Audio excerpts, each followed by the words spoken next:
One day, Edward was in the shed where he lived with the other engines. They were all bigger than Edward and boasted about it. "The driver won't choose you again," said Gordon. "He wants strong engines like us." But the driver and fireman felt sorry for Edward. "Would you like to come out today?" "Oh, yes, please," said Edward. So they lit his fire, made lots of steam, and Edward puffed away. The other engines were very cross at being left behind.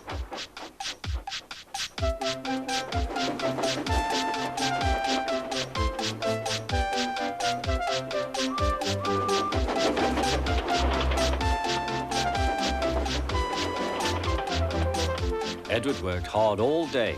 The coaches thought he was very kind, and the driver was very pleased.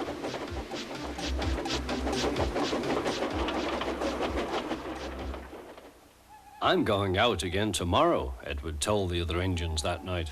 "What do you think of that?" But he didn't hear what they thought, for he was so tired and happy that he fell asleep at once. Next morning, Edward woke up to find nothing had changed. Gordon was still boasting. "You watch me, little Edward, as I rush through with the express. That will be a splendid sight for you. Goodbye, little Edward. Look out for me this afternoon."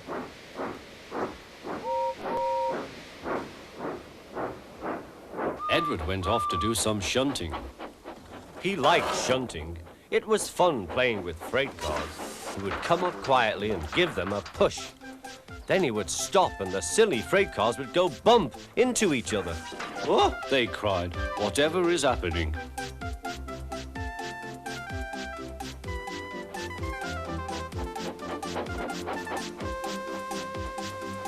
Edward played till there were no more freight cars. Then he stopped to rest. Presently, he heard a whistle. Gordon was very cross. Instead of nice shining coaches, he was pulling a very dirty freight train. "A freight train, a freight train, a freight train," he grumbled. "The shame of it, the shame of it, oh, the shame of it." Edward laughed and went to find some more freight cars. Then there was trouble. "Gordon can't get up the hill," the porter called to Edward's driver. "Will you take Edward and push him, please?" They found Gordon halfway up and very cross.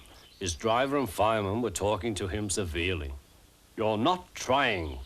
"I can't do it," said Gordon. "The noisy freight cars hold an engine back so." Edward's driver came up. "We've come to push." "No use at all," said Gordon. "You wait and see," replied Edward's driver. They brought the train back to the bottom of the hill.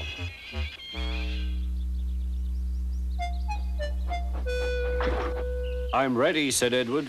"No good," grumbled Gordon. They pulled and pushed as hard as they could.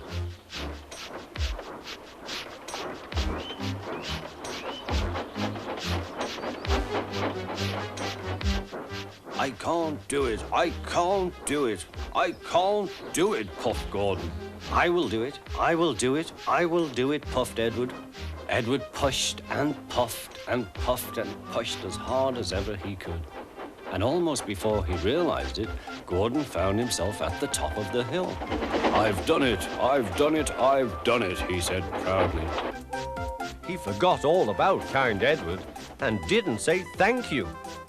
Edward was left out of breath and far behind, but he was happy because he had been so helpful.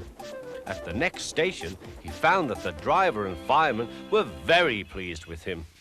The fireman gave him a nice long drink, and the driver said, "I'll get out my paint tomorrow and give you a beautiful coat of blue with red stripes.